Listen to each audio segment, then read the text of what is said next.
Salam aleykum. Bir daha her vaxtınız xeyir. Söz verdiğim kimi 9. derste inşallah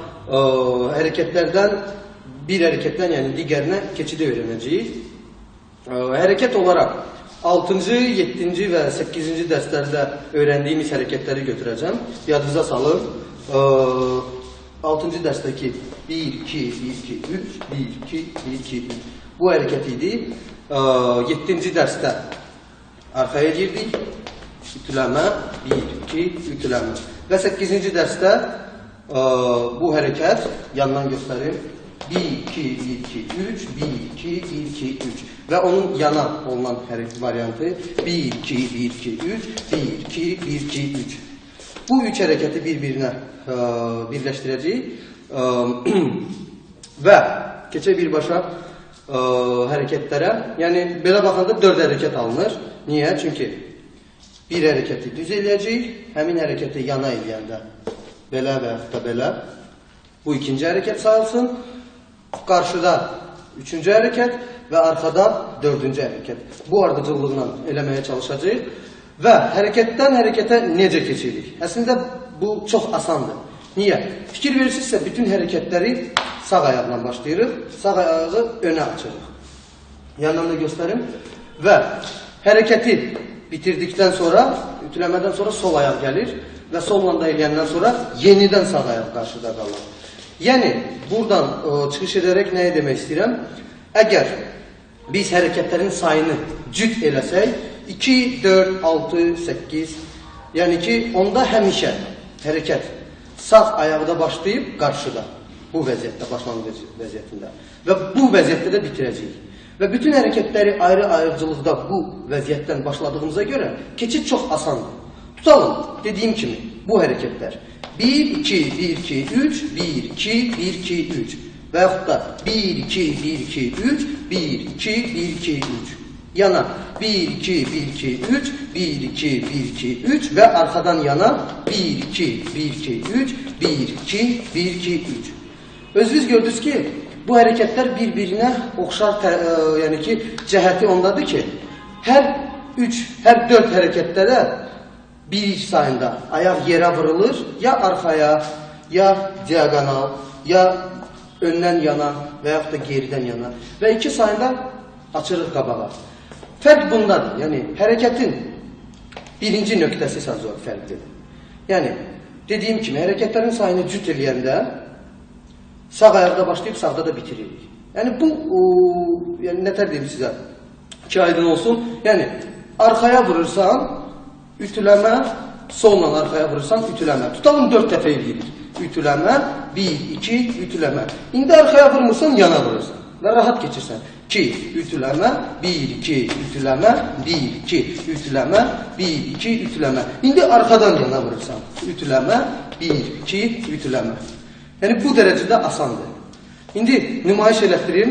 Özünüz görəcəksiniz ki, bütün hərəkətləri 4-4 eləyəcəm, yəni cüt sayda eləyəcəm və hamısından sonra sağda başlayıb sağda da bitirəcəm və rahatlıqla keçəcəm o bir hərəkətə. Orta tempdə nümayiş elətdirim.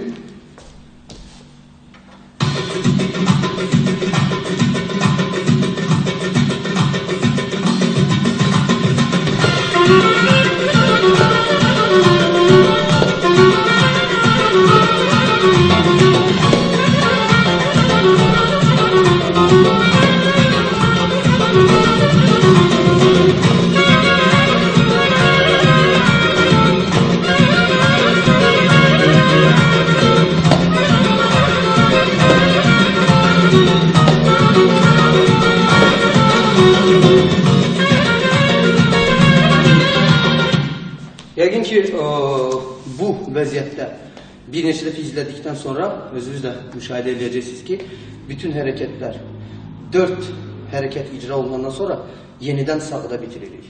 Sağda başlayıb sağda da bitiririk və rahatçılıqla keçirik o bir hərəkətə. Başqa bir nöqtəyə toxunaq. Elə olur ki, məsələn, toylarda görürsünüz, rəqs qrupları və yaxud da, məsələn, rəqsi bacaran insanlar olur ki, 2 nəfər bir yerdə rəqs edir. 2 nəfər bir yerdə rəqs eləyəndə və görürsünüz ki, bir adam kimi, yəni ki, ikisi də eyni hərəkəti icra edir və bir insan oynayarmış kimi. icra edirlər. Əslində hər şey çox asandır. Niyə? Çünki musiqi təkdir, vahiddir və iki adam bir hərəkəti bildikdə eyni musiqiyə qulaq asır və musiqidən kənara çıxmamaq şərti ilə oynayanda avtomatik olaraq, yəni ki, bir adammış kimi alınır. Bu işdə bizə inşallah Emil müəllim kömək eləyəcək. Emil, qardaş. Emili tanıyırsınız yəqin ki, bizim EA Dance, yəni ki, məktəbimizin Ləzginka dərslərindən yəqin ki, tanıyırsınız. Bir şey də vurğulamaq istəyirəm ki, EA Dance, yəni Azərbaycanca desək E-A. E Emildir, A Arazdır. Və kadr arxasında bizim qardaşımız Azər, o da bizə kömək edir, özü görsənməsə də inşallah növbəti dərslərdə Allah qoysa onu da görərsiniz. Belə, Emil indi göstərəcək. Emillə daha doğrusu 4 hərəkəti ikimiz bir yerdə eləyirik. Arxaya həmin hərəkəti yana eləyəcək fərqli əllərlə, sonra qarşıya və arxadan yana eləyəcək. Belə. Tempi də yüksək temp götürək ki, daha baxımlı olsun.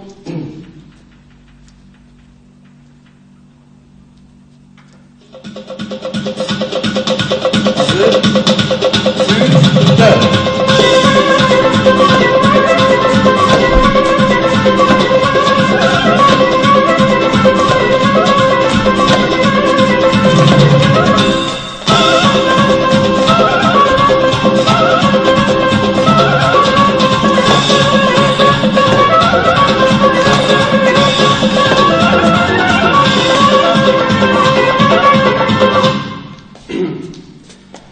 Düşünürəm ki, yetərincə məlumat verdim və özünüz də gördüyünüz kimi, yəni çətin heç nə yoxdur.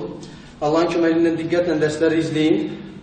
Kim, məsələn, öncəki dərsləri izləməyibsə, mütləq onlara baxsın və ardıcıllıq olaraq izləsin dərsləri və əlindən gələni eləsin.